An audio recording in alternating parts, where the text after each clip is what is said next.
आज middle east में ऐसा ड्रामा हो रहा है जो वर्ल्ड वॉर 3 की तरफ इशारा कर रहा है। ईरान ने स्ट्रेट ऑफ हॉर्मुज को फिर से पूरी तरह बंद कर दिया है और आईआरजीसी गनबोट्स ने कमर्शियल टैंकरों पर सीधी फायरिंग कर दी है। सबसे चौंकाने वाली बात कि इंडियन फ्लैग सुपर टैंकर भी इस हमले में फंस गया।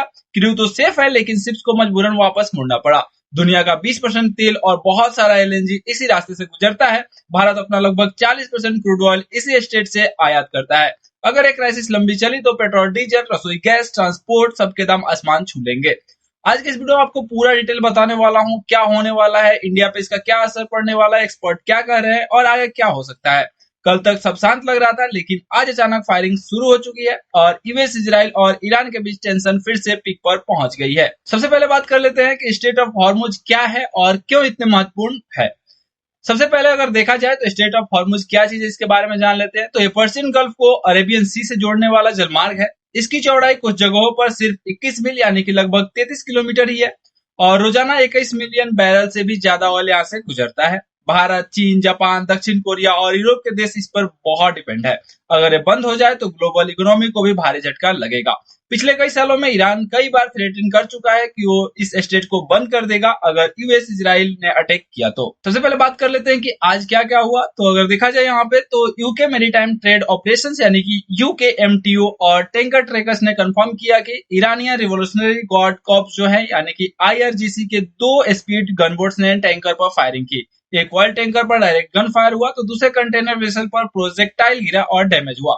इंडियन फ्लैग सुपर टैंकर जो इराकी तेल लेके जा रहा था समेत कम से कम 2 इंडियन वेसल और टर्न अराउंड करने के लिए मजबूर कर दिया गया। क्रू मेंबर सेफ है, किसी की जान नहीं गई, लेकिन कमर्शियल शिपिंग लगभग ठप हो गया है। ईरान का कहना है कि यूएस नेवी ने ब्लॉकेड के जवाब में उन्होंने स्ट्रिक्ट कंट्रोल लगा दिया है। पहले उन्होंने टेम्पररी रीओपन किया था लेकिन अब फिर रेस्ट्रिक्शन लगा दिए। पहले भी ऐसा हो चुका है। अगर देखा जाए तो ये पहली बार नहीं है। 1980 के ईरान इराक वॉर में टैंकर वॉर हुआ था जिसमें सैकड़ों शिप डैमेज हुए थे। 2019 में भी ईरान ने कई टैंकर्स को सीज किया था। 2023-24 में भी कई इंसिडेंट हुए हैं। हर बार ऑयल प्राइस में 10 से 30% तक उछाल आया है। अभी सिचुएशन ज्यादा डेंजरस है क्योंकि इजराइल लेबनान सीजफायर के बावजूद टेंशन कम नहीं हुई है। अब बात कर लेते हैं कि इंडिया पर इसका क्या असर पड़ेगा। तो भारत के लिए सबसे बड़ी समस्या है, हमारा 40% क्रूड ऑयल हार्मुज स्टेट से ही आता है। ऑयल प्राइसेस बढ़ने से पेट्रोल और डीजल के दाम 8 से 15 रुपए तक बढ़ सकते हैं अगर क्राइसिस 1-2 हफ्ते चलती है तो। ट्रांसपोर्ट, लॉजिस्टिक, खाने पीने की चीजें कीमतों भी बढ़ सकती है। इन्फ्लेशन बढ़ेगा, स्टॉक मार्केट गिर सकता है। गवर्नमेंट ऑफ रसिया, सऊदी अरब और यूएई से अल्टरनेटिव सप्लाई बढ़ाने और इमरजेंसी रिजर्व इस्तेमाल करने की योजना बना रही है। मोदी गवर्नमेंट ट्रंप एडमिनिस्ट्रेशन के साथ डिप्लोमेटिक टॉक भी कर रही है। अब बात कर लेते हैं कि वर्ल्ड वॉर 3 एंगल के और एक्सपर्ट ओपिनियन क्या कर रहे हैं उनके बारे में। तो कई इंटरनेशनल एक्सपर्ट कह रहे हैं कि ये वर्ल्ड वॉर 3 की शुरुआत का डेंजरस सिग्नल हो सकता है। ईरान यूएस और इजराइल को डायरेक्ट चैलेंज दे रहा है।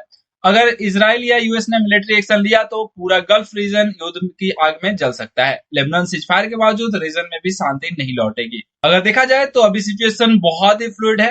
हर घंटे नई अपडेट आ रही है तो मैं इस वीडियो को समय समय पे अपडेट करते रहूंगा ताकि आप लोगों को भी इसके बारे में पूरा डिटेल पता चल पाए।